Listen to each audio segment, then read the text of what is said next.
very exciting interview for one of our first SPM TV debuts again. Well, everybody, if you don't already know who I'm talking about, man, open your eyes. Charles, thank you for being with me today. How are you doing today, bud? Yeah, I'm all good, thanks. If folks hear screams and yells in the background, I have kids. You know, I'm a single father, a couple kids. Yeah. Charles, you have kids as well, right? So I imagine the nighttime is when you say it's your time, it's like they're in bed. Or are they all? They're all in bed right now, right? Go asleep, getting ready for the next day, correct? Yeah, well, I have my own place. It's like 20 kilometers from home, so I rent a place, so I don't have to worry about kids barging in or getting grouchy because I wake them up. So it's no problem. I'm just by myself here, just perfect.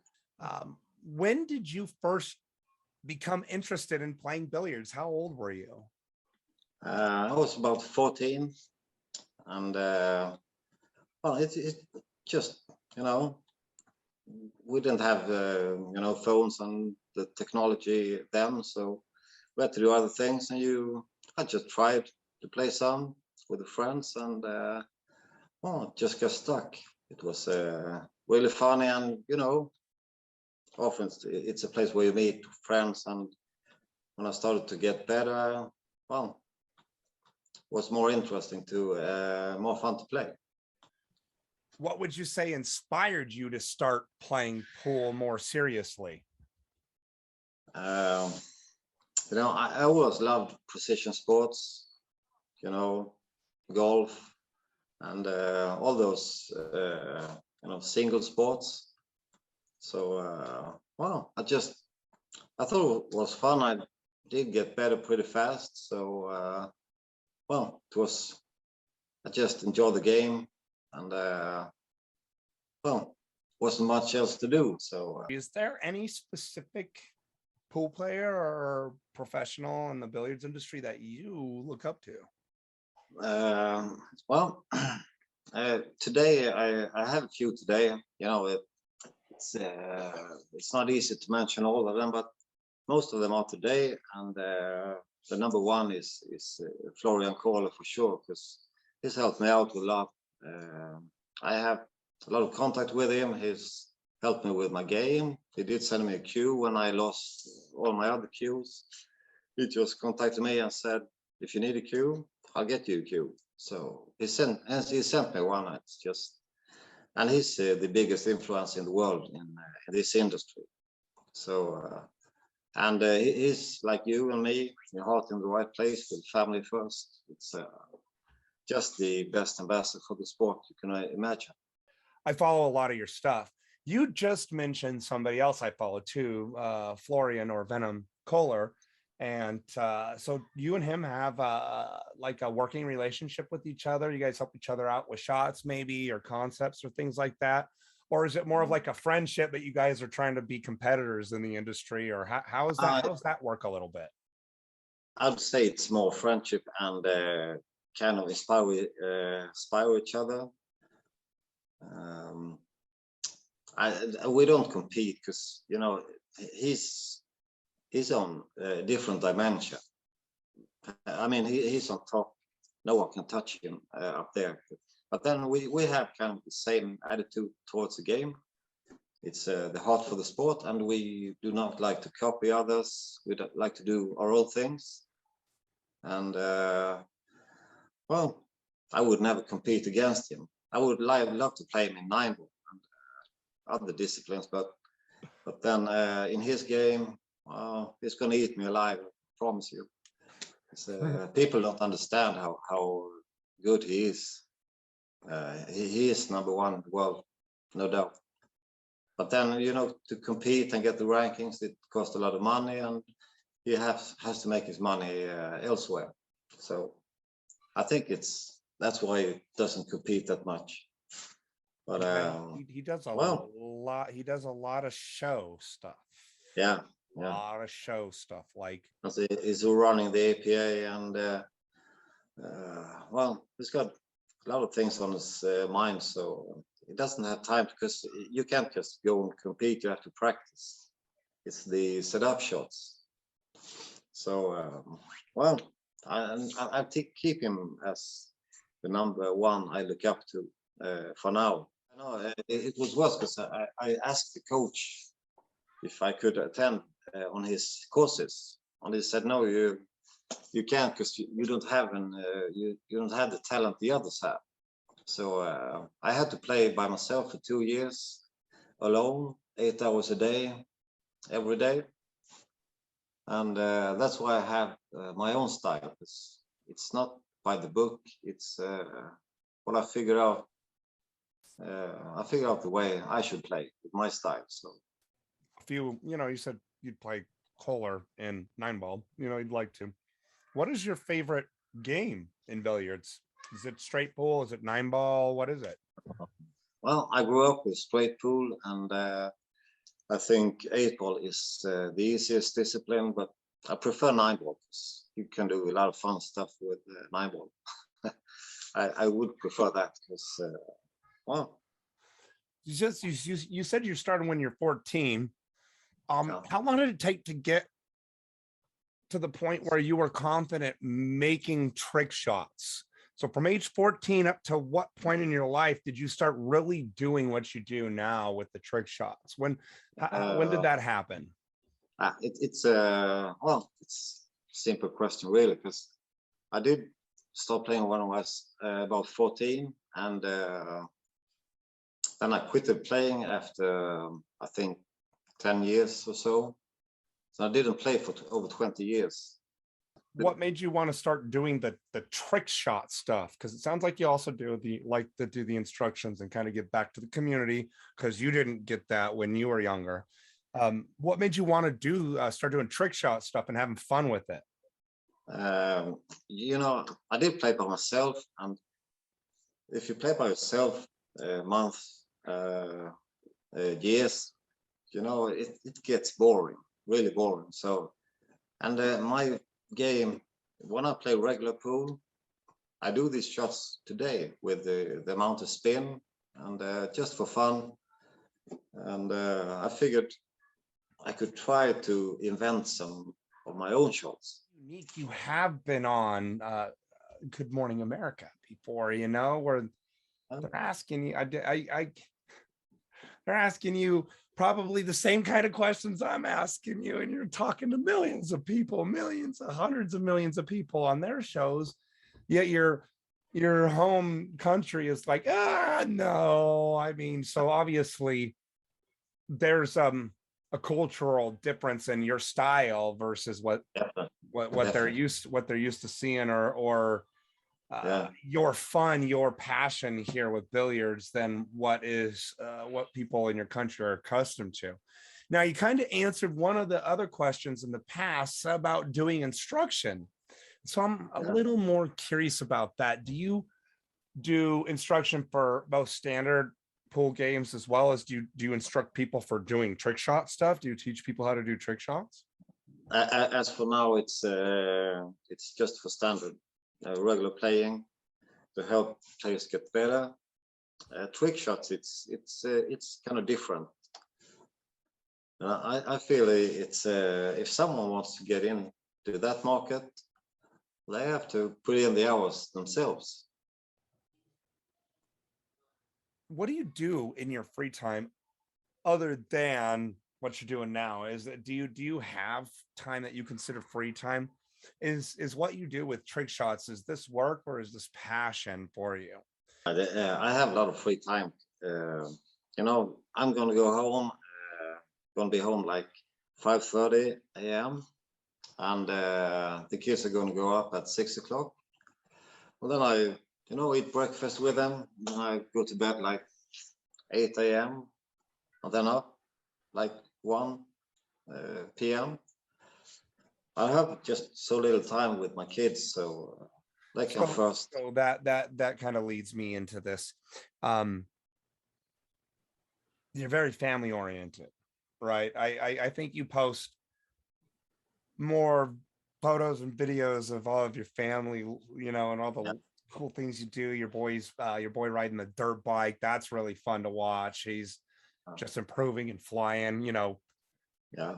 60 feet through the air on his dirt bike. That kind of, I was like, oh, I wonder how Charles feels about that. You know, his boys jumping 60, 70 Yeah, feet on it a doesn't bike feel right good. now.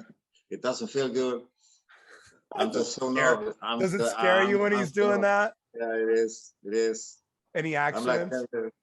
just like hoping someone waves with the yellow flag, so they have to slow down. But, you know, well, I enjoy. I kind of ride on my kids' success. If they're happy, then I'm happy. And I don't need my own success because I can feel my kids' success, and that's just great. Well, that's a fantastic concept. Even though you feel that way and you want your kids to be successful, Yeah. you have such a focus on your family. I think you, again, like I said, on your personal page, you post a lot more family stuff and then you do your trick shots, and that's okay. You know, it also engages your fans. That No, do you I could. do you feel successful though, Charles? Do you feel successful doing what you do? Yeah, I do, because I have my own place.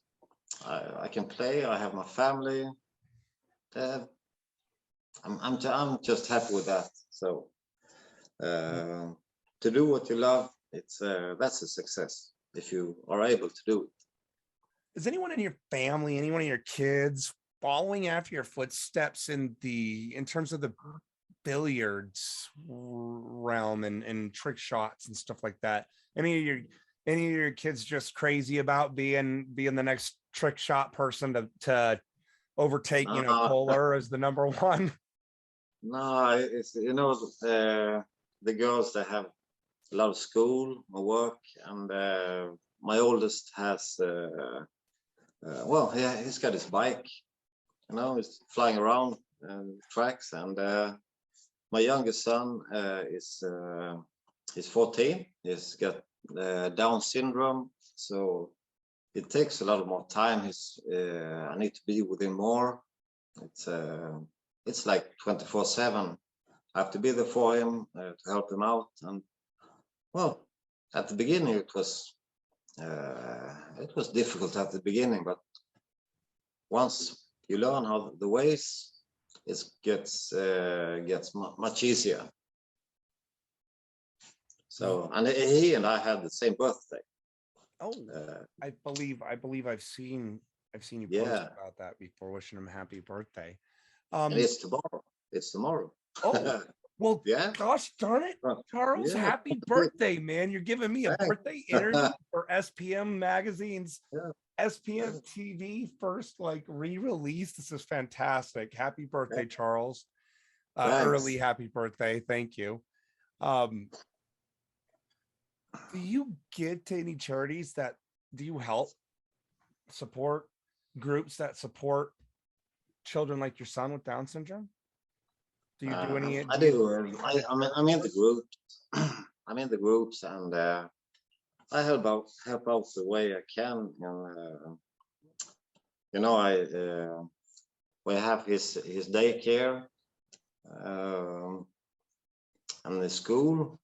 Like yesterday, I bought one of those needle pumps for basketballs and footballs.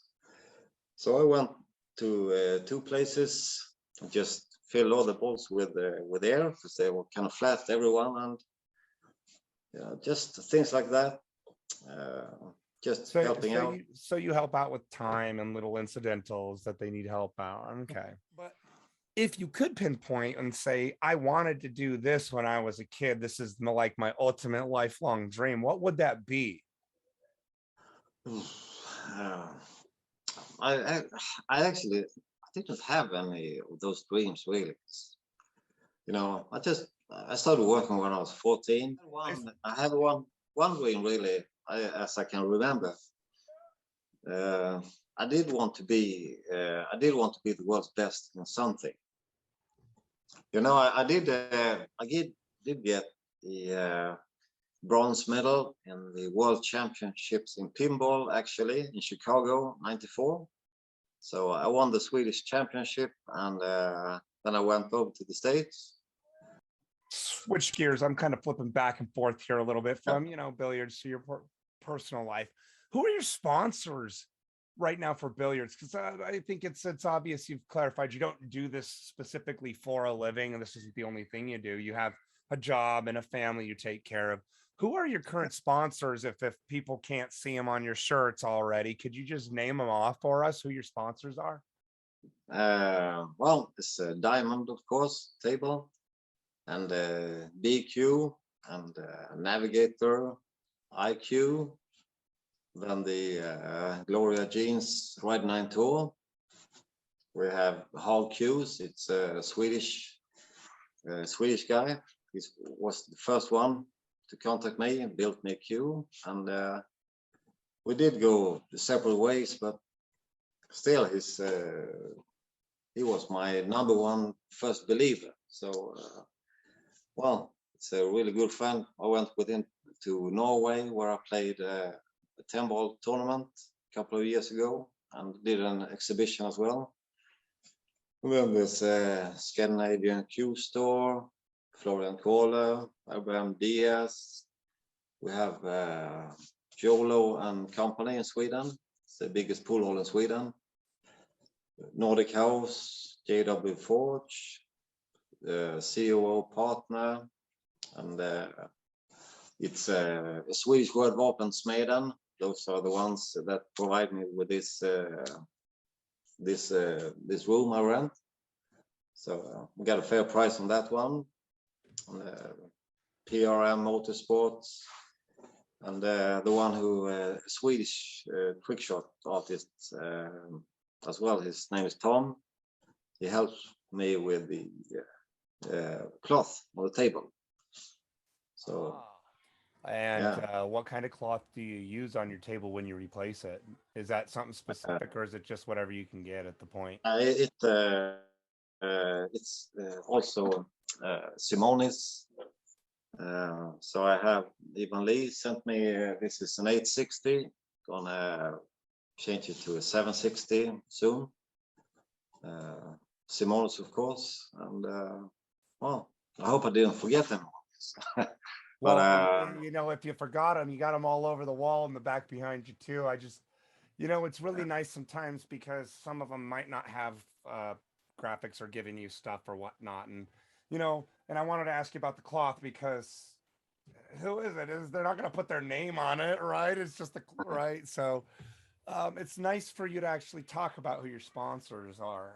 It's nice that they help with the room for you. The table, the cues, etc., etc. Fantastic. So, what would you say is your favorite trick shot that you do or that you created? Well, timing shots is those are fun, and I love those who are that difficult. So. People do get a hard time copying it because well, I have a few seriously high top spin shots. I love those timing shots and power shots. How many followers and fans would you say that you have or that you're aware of? As for now, well, my Facebook is growing. It's like, I think about 13,000 now. I have 2 Instagram accounts, one on 7,500 and one is on 49,000 followers. So well, it's I had to kind of restart my Facebook page, and after, well, some incidents, but it's just to accept it and move on, learn something from what happened. So well, but you're back up to about 13,000, you said. Yeah, because I did have 97,000 before, and almost 100,000. Yeah, almost 100,000 on the page. So but then just accept and learn from the history. This is a technological era, and sometimes issues happen. So for those of you who don't know, Charles Lakey lost his original Facebook page, his original Inventor page, and for some time tried to recover it, and at the point just had to restart the page. So if you're watching this video, look for Charles Lakey, the Inventor, on Facebook, and go like his stuff. That's where you can see all of his videos at. He started posting them all again. Come on, guys, get Charles going on Facebook again. From 97,000 down to 13. Come on, we can get him up to 100,000 in the next 6 months, guys. Come on. Everybody knows where to find them. So if you had to say any one thing to somebody who was very passionate in the billiards industry, let's say one of your students or somebody who reaches out to you, geez, maybe even me, I'm not a professional player and I don't look to further my skill in the billiards industry, but if you met somebody who was passionate in the billiards industry at being the best, what is the one thing that you could tell them that you think would help them? Well, as for the technological stuff, you know, the fundamentals are that's number one in the technique, and then you have to love the game. You have to find a way to play with your style. The book is great, but you have to. We're all different. I mean, I have my cue like I have my chin like this much above the cue, which a lot of players would say is the wrong way. But well, it's what works for me. I'm like 6'3" with back problems, so I can't get down to the cue with my chin, so I have to stand up. It works. So you got to find your own way. Charles, thank you.